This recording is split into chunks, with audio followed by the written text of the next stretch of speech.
Certo? Vamos tentar o ingresso aqui do professor Rafael. Feito! Opa, deu certo. Deu certo, muito boa noite, Douglas. Tudo bem, na paz? Como é que tá? Tranquilo, em home office, Pois fique em é, casa, nos cuidando, pois mas o é. MP não para. O MP continua trabalhando, haja pandemia, não haja pandemia. Haja pandemia, não haja pandemia, na verdade, trabalhando. Eu, no meu caso, eu estou trabalhando mais porque começou a pandemia, eu tive uma impressão equivocada. Falei, nossa, isso aqui vai virar um grande domingo eterno. Na verdade, virou uma grande segunda-feira eterna, né? Porque a vara que eu trabalho, o pessoal está trabalhando normalmente os processos de réu solto e de réus presos, né? E como está todo mundo, a vara inteira está em home office e a promotoria inteira está em home office, então está tudo girando normalmente e a gente perde a noção, né? Até outro dia eu acordei muito cedo. Aqui onde eu moro, eu moro afastado da cidade, então às vezes eu acordo com os passarinhos na janela e tal. E acordei muito cedo, e aproveitei e falei, bom, vou dar uma olhada na fila de trabalho, comecei a trabalhar e tal, e logo muito cedo tinha umas coisas para ver aí, e eu liguei para o Jorge, que trabalha comigo, comecei a conversar com ele, Jorge, temos que ver isso, tal, não sei o quê, e quando deu umas 8h30, 8h40 por aí, ele me perguntou, ele falou, escuta, mas tu quer mandar isso daqui já, peticionar isso aqui eletronicamente hoje, ou vamos deixar para segunda-feira? Aí que eu fui me dar conta, cara, que era sábado, cara. E Claro, o é pior, domingo. Entrou na tua caixa um processo. O que tu faz? Só tu não vai deixar o processo parado, enfim. mas, não, mas tudo bem. O pior é que eu tava acordando a minha equipe, cara. Eu tava acordando a minha equipe no final de semana. É. Isso, bem cedo, assim, você vai acabar dando assédio moral, né? Cara, mas estamos com uma audiência aqui batendo recorde, hein? E um público É, qualificadíssimo. Eu tô vendo os nomes aqui que olha, entraram. Minha nossa. muita gente boa, muita gente boa. Tô vendo muita gente bacana aqui. Aqui, ó, colega Eliane Gaia entrou aqui, lá do Pernambuco, enfim, muitos colegas bons aqui. É até difícil nominar, cara, de tanta gente boa que está entrando. A live Sim, ó, o fantástica. Flaviano acabou de entrar. Abração. Aqui, ó, meu colega Fábio Flecha entrando aqui. Enfim, realmente difícil nominar. Enfim, André Taroco, Rio Grande do Sul. O é, Flaviano de que eu já falei, MP Sergipe. pois é, tudo Excelente. bem. Mas, Douglas, fica à vontade aí, já são 8h05. O Instagram nos derruba com o passar do tempo, tu controlas o tempo, o show é teu. Eu, na verdade, para controlar tempo em live, eu já te falei, eu sou um verdadeiro desastre, né? Mas, enfim, vamos aí seguir com a nossa sequência preliminar, né? Aquilo que a gente tinha inicialmente planejado. Mas, enfim, eu acho que compensa para nós aí, já que nós estamos, enfim, com dois perfis abertos, né, o meu e o seu, acho que convém a gente fazer aí uma apresentação para os meus amigos que estão presentes aí. Eu gostaria de iniciar e apresentando para os meus amigos aí a tua pessoa, né? Enfim, Oh, cá está para os meus amigos o mestre e doutorando, mestre Rafael Schwenz, promotor do Sergipe, que já foi promotor também no estado do Maranhão, não é? já. Que coordenador disciplinar da Corregedoria Nacional do Ministério Público, formado em Direito pela Universidade Federal do Rio Grande do Sul, o que também muito me alegra, né, porque eu sou sul-mato-grossense de nascimento, mas sou trineto de gaúcho, o que nos une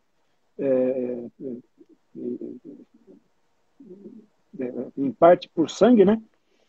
Mas e eu acresço aqui uma experiência particular que tenho, porque durante algum período eu compus a Corregedoria Geral do Ministério Público, aliás, durante um bom período, fiz parte da Corregedoria Geral durante 7 anos, e durante esses 7 anos, é claro que fazendo parte da Corregedoria daqui do Mato Grosso do Sul, acabei travando muitos contatos com o Rafael, por ele integrar e chefiar um dos mais nevrálgicos departamentos aí da Corregedoria Nacional, que é o Departamento Disciplinar, né? E na Corregedoria eu tive a oportunidade de ser fundador, criador e de presidir por 2 anos o Grupo Nacional de Assessores Especiais das Corregedorias Gerais do Brasil, que eu tive de renunciar há coisa de 2 semanas, porque eu saí da Corregedoria Geral, hoje eu estou no outro órgão, e durante esses anos aí de corregedoria, nós participamos dos encontros nacionais dos corregedores gerais, onde aconteciam também os encontros do GENAI, e nesses encontros eu acabei travando conhecimento aí com o Dr. Rafael, hoje, meu amigo Rafael, e por criar esse laço aí que gerou aí o convite e a oportunidade para essa live. Então está aí apresentado esse grande amigo e uma pessoa de renome nacional aí no universo jurídico, autor de grandes obras e reconhecido nacionalmente. Elogios imerecidos, mas obrigado mesmo, viu? Obrigado de coração. E agora passa a palavra a mim, eu que faço a apresentação para os meus amigos, meus colegas e nossos amigos do debatedor Douglas. Só um registro, falando-nos em corregedoria há pouco, quem nos prestigia e só aumenta a qualidade da audiência é o corregedor do Maranhão, doutor Eduardo Nicolau. Muito obrigado pela presença. Grande, doutor Nicolau. Então, apresentando Douglas Odegardo, Cavaleiro dos Santos, promotor do Mato Grosso do Sul, membro colaborador, e aqui vai o destaque, da Comissão do Sistema Prisional, Controle Externo e Segurança Pública do Conselho Nacional do Ministério Público, uma das comissões de maior repercussão e interesse, cujos resultados são muito práticos e vivenciados por todos nós membros do MP brasileiro. Também integra o GACEP, que é o Grupo de Apoio ao Controle Externo da Atividade Policial. Então, o nosso público aqui pode perceber a qualidade e o conhecimento profundo que o nosso colega, o Douglas, tem a respeito da matéria. Controle externo, naturalmente, diz respeito a inquérito policial, que, por sua vez, leva a júri, crime doloso contra a vida. Então, temos uma pessoa altamente gabaritada aqui para conversar conosco. Não bastasse, o lado acadêmico também é forte. Especialista em direito penal. Então, ninguém melhor para debater um assunto assim com os nossos amigos e colegas aí. Feita a apresentação, Douglas. Toquemos o barco, então? Vamos aí, vamos agora falar da nossa matéria, né, cara? Vamos invadir essa questão aí, né, a respeito da soberania dos vereditos, né? Onde começa a soberania dos vereditos, Rafael? E isso começa lá na colocação do voto no saquinho ou ela começa bem antes, lá na pronúncia? Eis a questão. Pois é, vamos falar primeiro da soberania para depois estabelecer a relação dela com a pronúncia e outros temas, fases subsequentes, tal qual a execução provisória, por exemplo, a possibilidade de ação de revisão criminal absolver ou não e outras consequências assim. E aí Douglas, eu queria já te fazer uma pergunta. Eu queria já te fazer uma pergunta dentro desse plexo, até para a gente ter uma sequência linear aí dentro da cadeia do processo penal. Que tu pensa dentro do plexo da pronúncia? Qual que é a importância que você vê da pronúncia para essa questão da soberania dos veredictos? Eu sei que você tem um pensamento aprofundado a respeito disso. Sim, inclusive foi uma matéria de estudo, o Tribunal do Júri e a execução provisória da pena. Para fazer esse trabalho, essa pesquisa, que foi minha dissertação de mestrado, eu fui a fundo mesmo e é um tema pelo qual me interessei. Gostei mesmo. Então, para estabelecer para falar de tribunal do júri, Douglas, é essencial, em primeiro lugar, entender o que é a soberania. Da onde que vem a soberania dos veredictos. Então eu falo rapidinho da soberania para depois falar da pronúncia. Soberania. Soberania é muito mais do que um conceito simplesmente técnico. E qual é o conceito técnico de soberania dos veredictos? Ninguém melhor do que José Frederico Marques disse. É a impossibilidade de o juiz técnico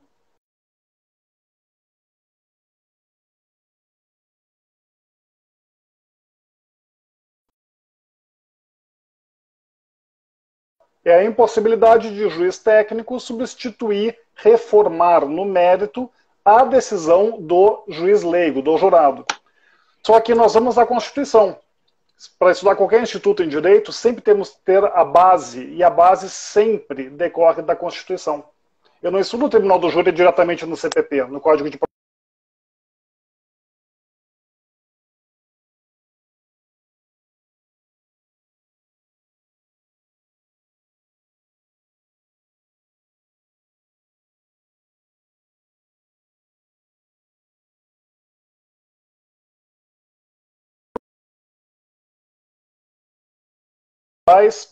individuais fundamentais. O que ela diz no inciso sobre o Tribunal do Júri?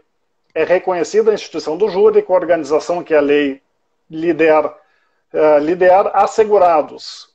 Sigilo, eu só vou ler o pertinente. Sigilo das votações, aqui eu já tenho uma relação entre soberania e votação, que tem que ser sigilosa, e soberania dos veredictos. Exato. Então a soberania, que é fundamento da República, foi repetida a título de direito individual e coletivo fundamental e se relaciona à soberania dos veredictos. Não Sim. bastasse, nós vamos à Constituição, ao artigo 14. Exato. Opa, o artigo 14 é expresso, Douglas. A soberania popular será exercida pelo sufrágio universal e pelo voto direto e secreto, com igual valor a todos. Este voto referido pelo artigo 14, Douglas, não é apenas o voto que nós, eleitores, damos nas eleições. O mesmo voto direto, secreto, com igual valor para todos, é exercício de soberania também no Tribunal do Júri. É um corolário do exercício da democracia. Exato. Isso que leva a qualificar o Tribunal do Júri como um instrumento de democracia participativa. Em que sentido? É um instrumento que permite a nós, cidadãos, exercer o direito de julgar os nossos pares que são acusados de crimes dolosos contra a vida. Muito tecnicamente, esse instrumento de democracia participativa é nada mais do que uma garantia política do direito social de ser jurado e administrar o poder judiciário na questão dos crimes dolosos contra a vida. Quem explica isso muito bem, colega de Mato Grosso, Mauro Viveiros. Ele explica muito bem a questão da democracia que representa o Tribunal do Júri. Então, quando analisamos, Douglas, essa soberania do Tribunal do Júri, temos que invariavelmente conectá-la à soberania ligada ao exercício do voto nas eleições.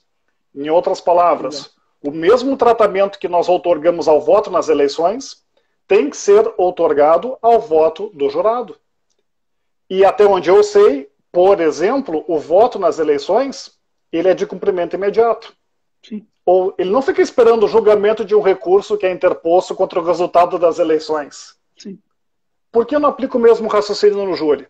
Porque que no júri, segundo o entendimento que predominou até um certo tempo, eu tenho que esperar o trânsito em julgado sobre o recurso interposto contra uma decisão dos jurados, sabendo que esse recurso não é capaz de reformar essa decisão, mas apenas rescindi-la, anulá-la. Tem alguma coisa que não fecha. Seria uma coisa até pitoresca você estender o mandato do governante em exercício até você julgar todos os recursos eleitorais. Evidente. E o tratamento é o mesmo. A soberania é a mesma. É a Constituição que está dizendo, não somos nós. Então esse entendimento, todos os entendimentos ligados ao júri e ao prestígio da decisão dos jurados é consequência natural da soberania e sempre deveria ter existido. Não deveria ser causar espanto, surpresa. mencionarmos institutos no júri como a pronúncia não necessita da preclusão para levar a júri, a decisão manifestamente contrária do júri é apenas aquela que não tem vertente probatória nenhuma do processo, a decisão do jurado é autoexequível. Não devia nos causar surpresa isso, porque o fundamento para tanto é da soberania. E aí tu me perguntaste em relação à pronúncia. Qual é o papel da pronúncia, a relação da pronúncia nesse contexto? Vamos lá, então. A pronúncia, ela, como é que eu posso explicar? Ela tem uma função que é de admissibilidade da acusação. Ela é tal qual a denúncia ela é tal qual ela equivale à decisão do juiz que recebe uma denúncia na justiça comum. Com um plus, porque a pronúncia recebe a denúncia do Ministério Público, e quem diz isso é José Frederico Marques e companhia, não é da minha cabeça, daí que vem a fonte de estudo. Esse juízo de admissibilidade feito pela pronúncia é um juízo qualificadíssimo, porque ele depende de prova apurada e produzida judicialmente. Para receber uma denúncia, o juízo singular se basta em elementos de convicção que são trazidos da investigação administrativa, inquérito policial ou procedimento investigatório criminal. Para pronunciar, não. Para pronunciar, o juiz precisa de prova, a gente vai verificar depois, prova indiciária, produzida em exercício pleno do contraditório e da ampla defesa perante um juiz natural. Sim. Com a possibilidade de recursos e de esta pronúncia chegar ao STF. Exato. Então, a pronúncia é um juízo de admissibilidade qualificadíssimo no rito do tribunal do júri em relação à admissibilidade daquela acusação. A pronúncia diz: eu, juiz, percebo que aqui existem indícios de autoria e existe prova de materialidade suficiente para condenar. Daí nós temos a seguinte reflexão. Vamos lá, preclusão. Por que, se é que precisa, a decisão de pronúncia precluir para eu poder inaugurar a segunda fase do júri, que é o juízo da causa, o plenário? Eu preciso da preclusão ou não? O projeto anticrime aqui promovia uma alteração, infelizmente não foi levada a cabo, não votaram nesse sentido. Ela dispensava a preclusão. O que diz o artigo 421 do CPP? Preclusa a decisão de pronúncia, os autos serão encaminhados ao presidente do júri. Esta é a redação do 421 do CPP. Frente a essa redação, que vem de 2008, já tinha jurisprudência, já tinha entendimento doutrinário e jurisprudência que permitia o prosseguimento do processo até imediatamente antes do júri. Eu estava respeitando o 421. Ok, quem sustenta isso? Patielli e Douglas Fischer, no CPP comentado deles. Exatamente. Agora observa, Douglas, olha que curioso. Para esse entendimento que exige a preclusão da pronúncia para fazermos o júri, o plenário. A preclusão só se daria com o exaurimento da instância extraordinária, o julgamento do extraordinário e do especial. Porém, esses recursos não têm efeito suspensivo. Da lei, eles têm apenas efeito devolutivo. Além disso, extraordinário e especial não discutem fato. Discutem apenas matéria de direito. É o sentido, então, de eu permitir que uma pronúncia que é uma decisão eminentemente fática tenha que esgotar o extraordinário e o especial. Não fecha, não casa bem. Diante dessa constatação que o STF há muito tempo, Douglas, encara essa preclusão aí do 421 como o esgotamento da instância ordinária. Ou seja, julgado o recurso em sentido estrito interposto contra a pronúncia, se considera a decisão preclusa para fins do 421. Não é um conceito tradicional que nós entendemos da preclusão. Então, este é o primeiro ponto. Ver se dá para entender o raciocínio, acompanhar o raciocínio, Douglas. Eu tenho uma pronúncia que assegura necessariamente que existe prova da materialidade que aconteceu o crime. Além disso, que existe uma prova indiciária muito forte, uma prova indiciária de que aquele acusado, aquele réu, é o autor do nosso homicídio. Basicamente o que eles estão dizendo é o seguinte: o fato está pronto para ser discutido, mas eles deixam uma condição resolutiva com relação à matéria de direito. o fato está pronto para ser discutido, sabendo que existe chance de condenar. Porque se não houver chance de condenar, a decisão é de impronúncia. Exatamente. É esse delimitador que os colegas precisam entender. Exatamente. A pronúncia, se não houvesse nenhum elemento de prova, seria impronúncia. Então a pronúncia naturalmente garante a existência de uma vertente indiciária, por enquanto, suficiente para condenar. O que acontece? Vamos ao plenário. Se os jurados condenam, aquela vertente probatória foi acolhida. Aquilo que era antes indício, só porque foi apreciado pelo jurado agora no plenário, se torna prova.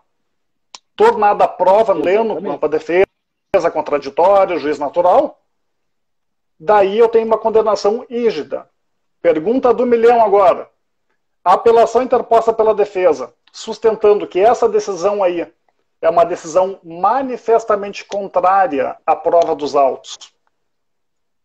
Ela tem razão de ser? Se lá atrás se assegurou necessariamente a existência de provas? Passa a bola para ti, meu amigo. Nos ajuda aí. Eu tenho uma situação singular, mas que traz um elemento a mais num quadro um pouquinho diferente, com o qual eu trabalho com uma certa cotidianeidade aqui, que é a hipótese da pronúncia sujeita à rese. Deixa eu te mostrar o quadro. É a hipótese da pronúncia que é alvo de recurso em sentido estrito quando o magistrado reconhece a existência de materialidade, de indícios suficientes de autoria, e aqui nos indícios suficientes de autoria nós precisamos fazer a seguinte leitura. Nessa leitura eu concordo inteiramente contigo. Quando o magistrado diz que existem indícios suficientes de autoria, ele está implicitamente dizendo que a acusação é passível de ser acolhida. Portanto, esses indícios são, em tese, suficientes para uma condenação. Ou seja, a acusação o réu é condenável. Ele está dizendo que o réu é condenável. Portanto, aquilo que está ali posto e explicitado na pronúncia, evidentemente não é algo manifestamente contrário à prova dos autos, porque se o fosse, o juiz impronunciaria. Mas esta é a opinião do juiz de piso. Agora, quando há, contra esta opinião do juiz de piso, um recurso em sentido estrito, esta decisão do juiz de piso é levada à segunda instância. E a segunda instância é instada a se manifestar explicitamente, porque é devolvida essa questão sobre a validade desses indícios de autoria. Essa questão é objeto de devolução ao Tribunal de Justiça por conta do rese. E se o Tribunal de Justiça sustenta na decisão, no acórdão, que os indícios estão presentes, você já tem uma decisão de segunda instância dizendo ou reafirmando que os indícios de autoria estão presentes, ou seja, que o réu ou que a acusação é, sim, no mínimo, viável, ou que o réu é condenável.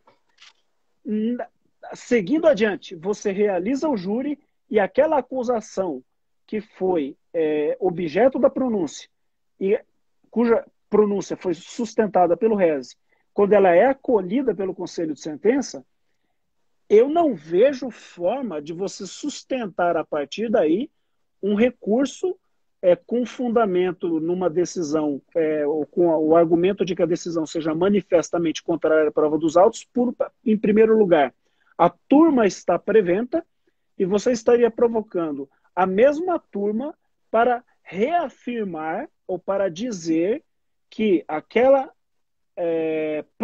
acusação que a turma já disse anteriormente que era viável, agora seja manifestamente contrária à prova dos autos ou não, porque ela já disse que a acusação era viável. Como que essa turma agora vai ser compelida a dizer se essa acusação que ela disse que era viável agora é manifestamente contrária à prova dos autos? Você obriga a turma a dizer ou afirmar, reafirmar que é viável, ou obriga a turma a se contradizer. Me parece um contrassenso absoluto. E eu tenho levantado isso, nós temos levantado isso nos recursos, não em preliminar, mas dentro do mérito, e isso tem sido objeto de acolhimento aqui. Excelente. E tu estás mencionando um número, é um juiz contra a decisão embargadores. Se esse recurso for desprovido, é sinal de que no mínimo 2 desembargadores já reconheceram que a condenação é viável, que existe chance, existe jeito de condenar o réu. Então, nesse contexto, eu antevejo, Douglas, apenas uma possibilidade para permitir que uma decisão manifestamente condenatória, manifestamente contrária à prova dos autos, ocorra. E é o seguinte exemplo. Simplesmente todo o contexto probatório até então produzido nos autos é afastado. No plenário. No plenário é produzida uma prova fantástica com a capacidade de afastar, elidir toda a prova indiciária que já foi até então construída. Isso numa instrução de plenário. Apenas no plenário. Sim. Apenas no plenário. Eis a questão. Apenas no plenário que deve ser produzida a prova capaz de afastar por completo toda a prova anterior. Por que eu sustento isso, Douglas? O que é a decisão manifestamente contrária à prova dos autos? Aqui o conceito do STJ e do STF, no ministro Fux, é muito feliz. Em que sentido? Manifestamente contrária à prova dos autos é aquela decisão que não encontra amparo em nenhuma vertente probatória extraível do processo. Ou seja, eu extraio uma conclusão que não tem o menor supedâneo probatório, que simplesmente não está identificado em nenhuma linha probatória. Neste caso, aí sim a decisão é manifestamente contrária. Sim. O que acontece então no nosso exemplo? Houve a pronúncia, é porque existe a vertente probatória necessária para a condenação. Muito bem. Se existe essa vertente probatória, antes do plenário, por isso que houve a pronúncia, no plenário tem que ser afastado por completo, extreme de dúvidas, essa vertente probatória suficiente para a condenação. Neste caso, é o único que eu antevejo a possibilidade de o recurso da defesa, sustentando que a condenação é contrária à prova dos autos, pode ser acolhido. E quando isso acontece, Douglas, nós sabemos, o promotor é o primeiro a pedir absolvição. Promotor nenhum leva a condenação se desaparecem por completas as provas indicativas da materialidade da autoria. Vira aventura, né? Sim, vira aventura. Imagina. Vira aventura, até porque, pelo que a gente percebe, e aqui eu estou falando até, não é nem com viés de promotor do júri, eu estou falando até com o cacuete de corregedoria. O que a gente percebe viajando por aí, pelo menos aqui no estado, eu corri estado 3 vezes, e até por conhecer todas as corregedorias do Brasil, o que a gente percebe é o seguinte: o bem mais valioso para o promotor do júri é a credibilidade com o conselho de sentença. O caminho mais curto para o promotor do júri, para ele perder a credibilidade com o conselho de sentença, é a aventura retórica no plenário. Você ter uma situação inviável em que você queira, enfim, a todo custo, sustentar o insustentável. O maior caminho para você, inclusive, ter autoridade perante o conselho de sentença é você ser exatamente franco, honesto e justo com a causa. Você pedir absolvição naquilo que cabe absolvição, a desclassificação naquilo que cabe a desclassificação, e a condenação de forma firme naquilo que precisa que necessita de um pedido de condenação. Inclusive, é isso que a gente orientava, quando estava na corregedoria, para os colegas. Busque sempre aquilo que o processo indica e não tenha acanhamento com relação ao pedido de absolvição ou de desclassificação. Não se preocupe com a opinião alheia, siga o caminho que o processo indica, não busque aventura. Não busca aventura. Por isso que eu concordo contigo. O promotor consciente, ele não vai ter esse ímpeto da aventura.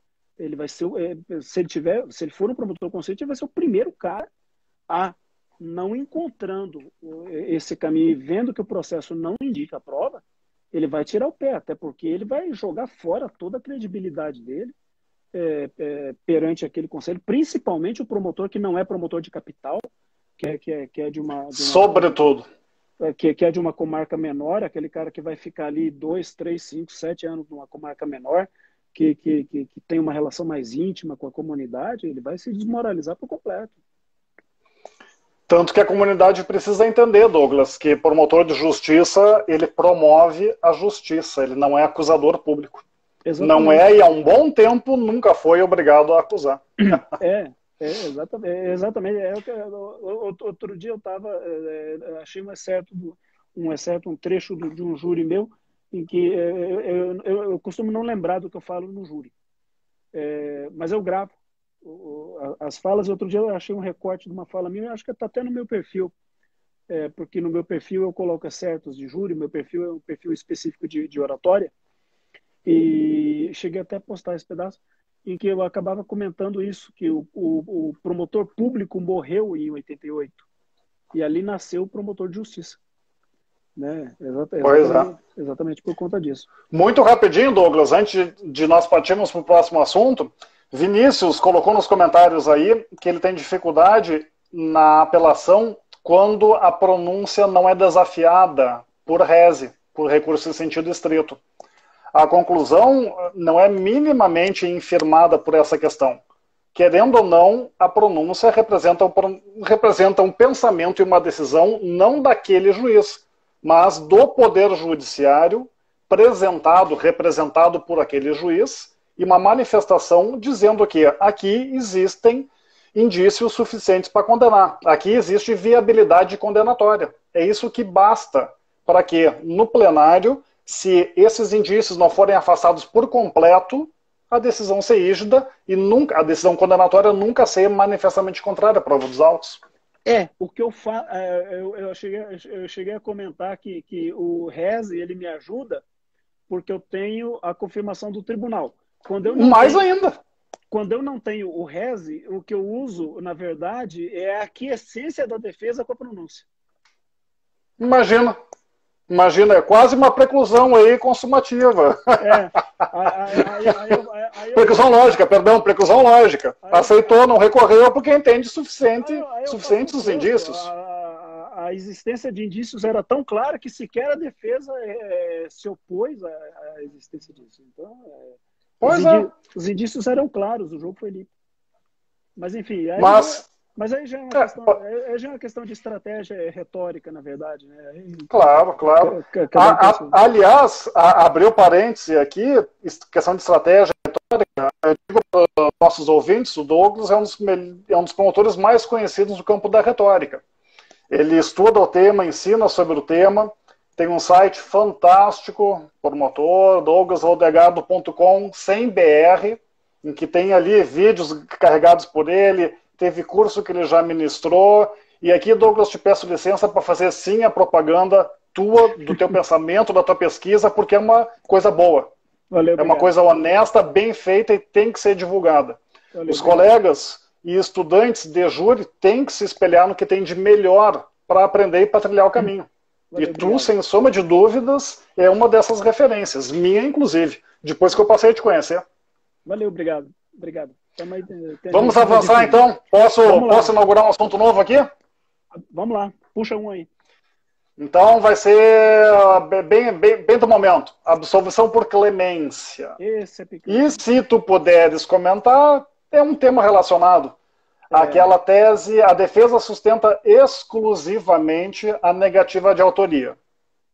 Os jurados reconhecem a autoria, ou seja, respondem sim ao segundo quesito, mas no terceiro quesito da absolvição, respondem sim, absolvem, sabendo que a única tese era de negativa de autoria. Então, sobre esses dois assuntos aí, absolvição por clemência e essa absolvição quando a única tese é negativa de autoria, pode nos falar aí? Eu estou com um recurso em andamento, inclusive, de um júri que eu fiz recentemente sobre isso aí, e estou agora esperando o pronunciamento do tribunal aqui a respeito, porque essa questão ela aconteceu, eu não sei como é que está por aí, nos outros lugares, porque essa questão ela ainda está sendo maturada, me parece. Eu não sei se ela já está consolidada em termos nacionais, mas pelo que eu tenho visto, ela está num crescente de maturação, porque ela está num segundo time. Num primeiro time, acontecia isso,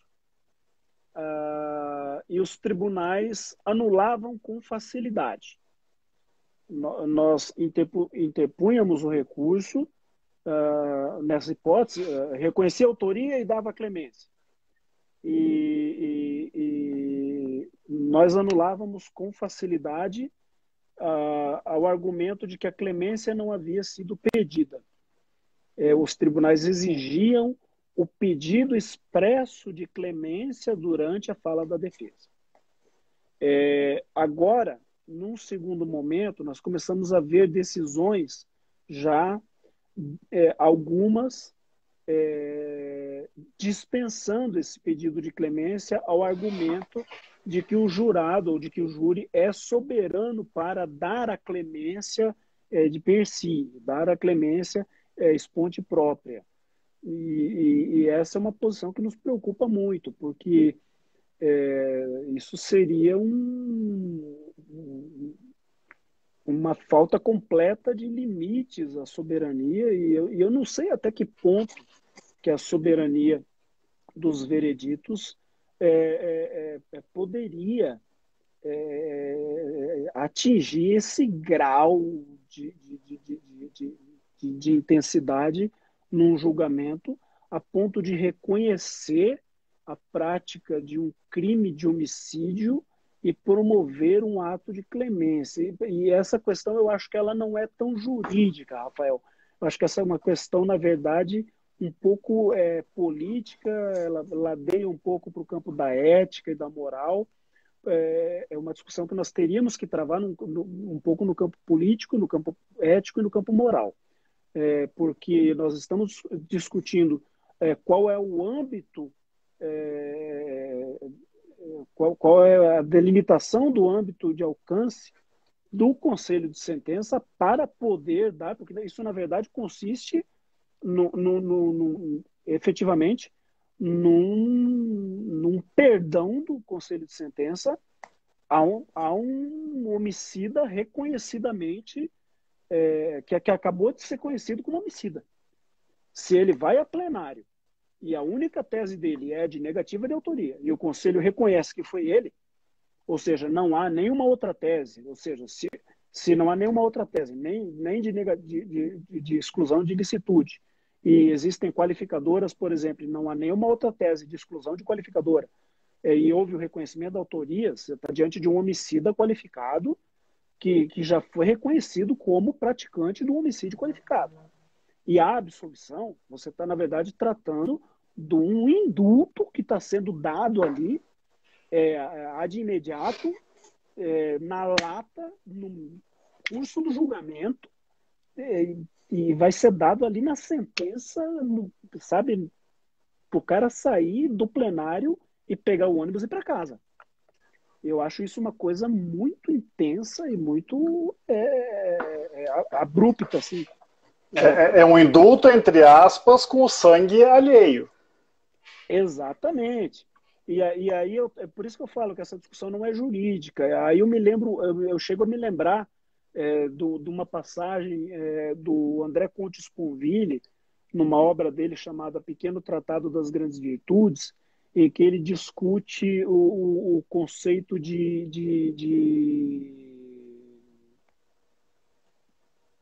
cortesia. E ele fala do quanto é fácil você ser cortês, o conceito de generosidade, do quanto é fácil você ser generoso com o alheio. É muito fácil você ser cortês e generoso quando não é contigo. É muito fácil você ser compreensível quando não foi com você. É muito fácil você olhar um assassino e pensar, eu acho que, na verdade, não é o caso de aplicar a pena.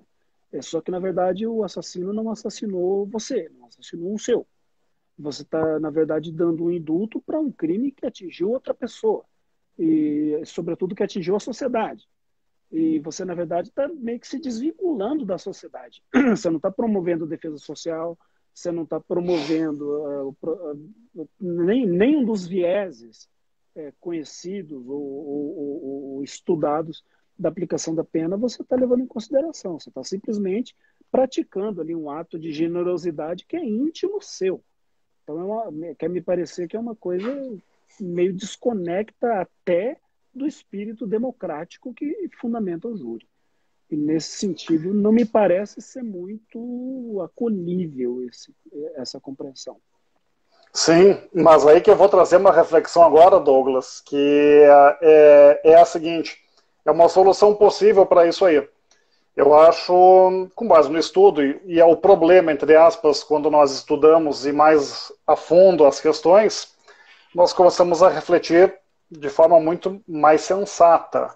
E eu não posso ser contraditório quando há pouco eu sustentei que, por exemplo, o Tribunal do Júri é muito de soberania, que tem a ver com o componente democrático, um instrumento de participação democrática do cidadão no judiciário. Então eu não posso querer aproveitar esse lado apenas para condenar ao reconhecer indícios suficientes de autoria, sim, mas também não respeitar essa vontade, querendo ou não é uma vontade, do Conselho de Sentença, que ali representa a sociedade, de perdoar, entre aspas, absolver por clemência. Uma solução que a gente pode construir já vem no nosso código, no próprio Código de Processo Penal. O CPP prevê lá no 593, parágrafo 3º ou 4º, que anulada a decisão condenatória por ser manifestamente contrária à prova dos autos, não se admite uma segunda apelação pelo mesmo motivo. Seja essa apelação interposta pelo MP ou pela defesa. Exato. Seja no interesse de absolver ou condenar. A segunda apelação que sustenta o mesmo motivo, decisão manifestamente contrária à prova dos autos, sequer deveria ser conhecida pela ausência de cabimento pelo CPP. Então, o raciocínio que eu gostaria de construir, de estabelecer é o seguinte: se o ato do jurado, se a decisão do jurado, condenatória ou absolutória, ela, além de ser um ato jurídico, porque é uma decisão, ela é um ato político. Por que ela é um ato político? Porque ela decorre da soberania e por isso que ela não precisa ser fundamentada. Todo ato jurídico precisa ser fundamentado. Se eu tenho um ato que não é fundamentado, eu tenho alguma explicação para tanto. E no caso do júri, é justamente porque a decisão do jurado tem muito forte, muito impregnado esse componente político que decorre da soberania. É a vontade genuína do jurado e eu tenho que respeitar. Então, na hipótese de absolvição por clemência, sem pedido expresso, quando se reconhece a autoria, única tese foi negativa de autoria e se condena, a decisão primeira, ela é sim manifestamente contrária à prova dos autos. Porque nem mesmo a soberania pode ser ilimitada. Nenhum direito é ilimitado, absoluto. Se a soberania não permite condenar sem provas, não vai permitir absolver sem provas. Então, eu promovo a anulação do primeiro julgado. Eis a questão. No segundo julgado, a mesma conclusão se repete. Ou, pior, se condena o réu sem prova nenhuma, porque todo aquele contexto probatório desapareceu. Esta segunda decisão, ela não é sujeita à interposição de apelação sob o argumento de ela ser manifestamente contrária à prova dos autos. Ou seja, nós temos que engolir, entre aspas, essa segunda decisão. pela reincidência da hipótese recursal. E aqui é o elemento político por excelência do tribunal do júri. É aqui onde o tribunal do júri deixa o jurídico muito menos e passa a ser muito mais político. Porque é da eminência dele, é da natureza dele. Claro, é da natureza. Tanto que essa hipótese aí do descabimento da segunda apelação pelo mesmo motivo, decisão manifestamente contrária à prova dos autos, ela é idêntica, por assim dizer, ao Instituto do Direito Inglês e norte-americano, Jury Nullification. Sim. O Jury Nullification nada mais é do que a possibilidade, vamos pegar os Estados Unidos, de os jurados, na cara dura, decidirem contra as provas e contra a lei. Isso é Jury Nullification. Sim. E não cabe recurso nesses casos aí. Porque lá, naturalmente, o júri é muito mais democrático ainda pela configuração do ordenamento jurídico norte-americano. Então, nós temos que, neste segundo julgado, respeitar a vontade da sociedade. Seja ela condenatória ou absolutória, com ou sem base em provas. Eis uma curiosidade. Essa segunda hipótese de descabimento, o descabimento da segunda apelação, é a excelência, é o que revela que o júri é o mais democrático possível. Sim. É a vontade genuína da sociedade ali de absolver, copiando a primeira decisão do júri que absolveu, ou é a vontade genuína de condenar, porque não se pode absolver conforme o primeiro conselho de sentença entendeu. Nesse ponto eu concordo contigo. Nesse ponto eu concordo. É uma das situações em que a gente confirma que o júri é um dos ambientes em que o direito se torna a arte de engolir sapos. Mas por quê? Porque é democrático. Nós temos que aprender a aceitar o divergente e temos que aceitar quando nós perdemos. Exatamente. Eis o bonito da questão. Eis a lógica da democracia. Exatamente. Agora, Douglas... A arte da retórica. Claro. Agora, diga. Temos 10 minutos e temos, pela nossa planificação aqui, a questão, apontamos aqui uma pincelada na questão da execução provisória e a questão da soberania dos vereditos e a consideração apenas sobre a prova colhida no IP. Conseguimos dar uma pincelada nos dois? Sim, vamos lá. De execução provisória, pode ser? Execução provisória, vou deixar essa só contigo aí, rapidão, 3 minutos aí, você é autor desse tema aí. Pincela pra gente aí em 3 minutos aí, mata a charada. Beleza, a jato, mas sem prejuízo da compreensão, e só registro aqui o agradecimento ao Amorim, promotor do Rio Grande do Sul, tribuno do júri, nacionalmente conhecido, entrou e acompanha a nossa live, o Eugênio Amorim, e Caio Márcio, autor do princípio da plenitude da vida, que deve vigorar no Tribunal do Júri. Vamos lá. Caio Márcio, diga. Caio Márcio, grande amigo meu, estive lá no Mato Grosso, fazendo um curso com os colegas do Mato Grosso, um grande abraço, e Eugênio, um grande abraço também, tá devendo a data, Eugênio, para a nossa live. Vamos lá, execução provisória. A execução provisória nada mais decorre, Douglas, do que essa questão primeiro da soberania. Em termos práticos, o que é essa decisão soberana? Naquele conceito lá do José Frederico Marx, a impossibilidade de a decisão do jurado ser substituída pela decisão do juiz técnico. Mas, se eu leio soberania na Constituição atrelada ao voto e às eleições, esse conceito é insuficiente. Ele é muito mais do que isso. Como é que eu posso chamar uma decisão de soberana se ela depende da boa vontade do Tribunal de Justiça em julgar a apelação que foi interposta contra a decisão condenatória? E mais, vou depender da boa vontade de o STJ um dia, quem sabe, julgar o recurso especial interposto. Mesma pergunta para o STF, julgando o extraordinário interposto contra o especial, que se refere à apelação, que se refere à condenação do júri. Essa soberania seria de Araque, se eu não dou o cumprimento imediato à vontade dos jurados. O qualificativo, a lei não contém palavras inúteis. A qualidade de soberana, e essa palavra é empregada apenas 8 vezes na Constituição, ela exige um tratamento diferenciado. E soberano, ele é sentido puro da palavra. Lá em 88, quando fizeram a Constituição, soberano é alguma coisa incontestável e tudo que é soberano deve ser cumprido, promovido na hora, sem retardo, sem demora. Daí é um dos principais argumentos da execução provisória da pena no júri, que ela decorre justamente desse caráter democrático e da soberania do júri. A última referência aqui, que falamos sobre o assunto, é o seguinte. A soberania do júri está prevista no artigo 5º. O artigo 5º da Constituição trata de direitos individuais fundamentais pelo título. Mas aquele título ali, todo o artigo 5º, traz também direitos coletivos e sociais, todos sabemos disso. E o júri, ele é ao mesmo tempo o direito individual do réu, de exigir, é uma garantia individual do réu para exigir o seu direito individual de ser julgado pelos pares. Paralelo a isso, e tão importante, o júri é a garantia coletiva de nós, cidadãos, exercermos o direito social de julgarmos os acusados por cometidos, os acusados de crime doloso contra a vida. Eu tenho os dois lados, eu não tenho um só. Então não posso privilegiar apenas a soberania em favor do réu, o júri em favor do réu, e esquecer, amesquinhar a sociedade. Não, eu tenho que fazer o tratamento no mesmo nível. Sim. De execução provisória, acho que é isso. É. E eu queria só fazer um adendo, que a tua tese, o teu pensamento sobre a execução provisória, um registro para os colegas aí, foi citada no voto do ministro Barroso, para quem não sabe. E se tu tiver aí à mão aí a tua obra sobre isso aí, se você puder mostrar aí para o pessoal, é interessante se tiver fácil aí. Mas se não tiver, depois eu acho e posto aí no meu Insta. Depois sim, mas se vocês olharem, a minha direita tem 4 livros de pé numa estante ao fundo. Ah, tá. São 4 livros para os quais eu contribuí, e o cuja capa é branca e vermelha é o livro Execução Provisória da Pena no Júri, Fundamentos Políticos e Jurídicos. É aí que eu trato exaustivamente da questão.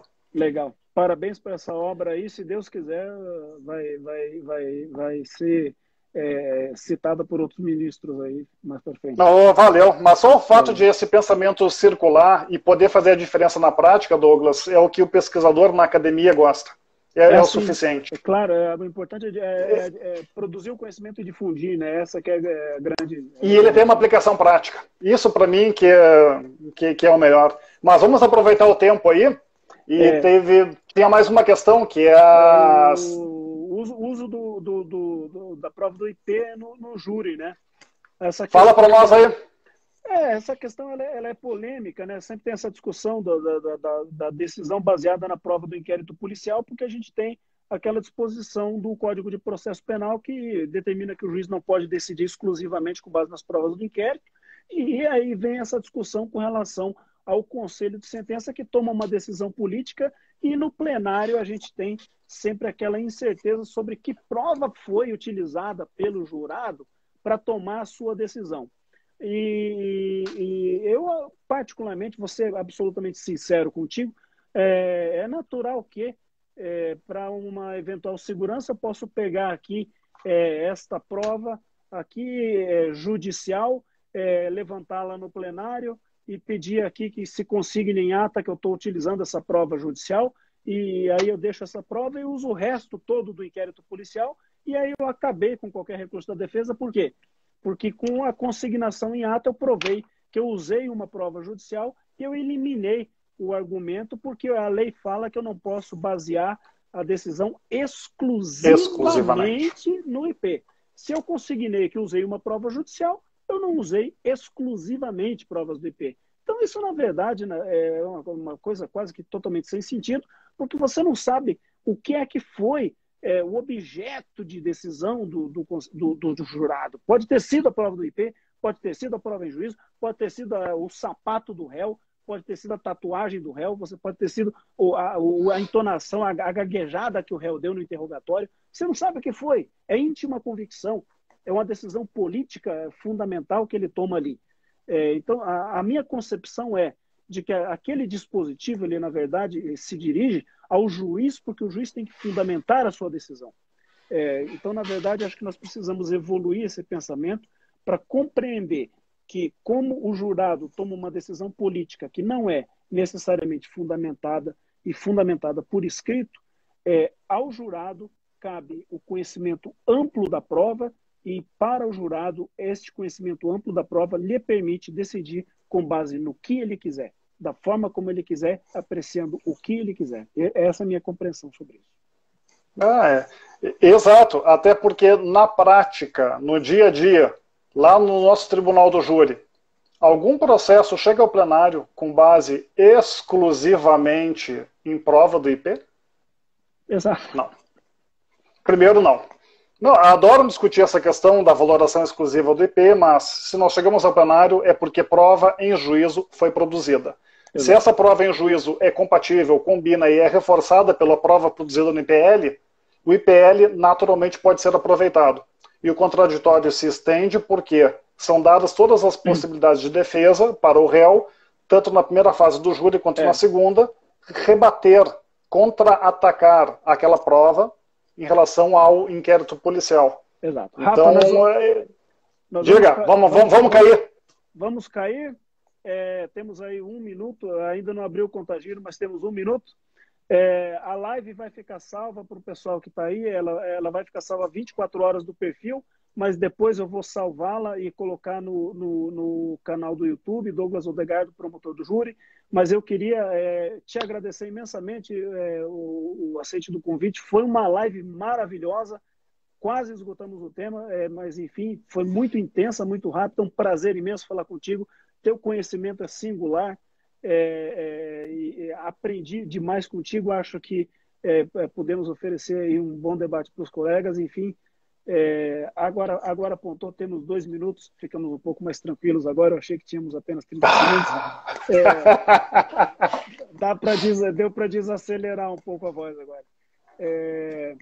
Mas enfim, fiquei muito feliz com esse encontro. Você é uma mente singular dentro do nosso Ministério Público. Não é à toa que está aí à frente de grandes postos do nosso Ministério Público, servindo ao nosso Ministério Público de uma forma brilhante, pelo que eu, como membro do Ministério Público, acho que posso falar em nome do Ministério Público brasileiro, somos muito gratos a isso.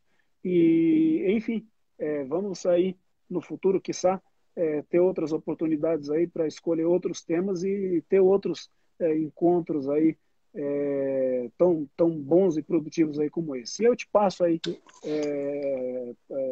por honraria e também por ordem de grandeza a oportunidade de falar por último e encerrar esse nosso encontro. Tô no papel da defesa agora, eu que falo por último. Arrebentou agora.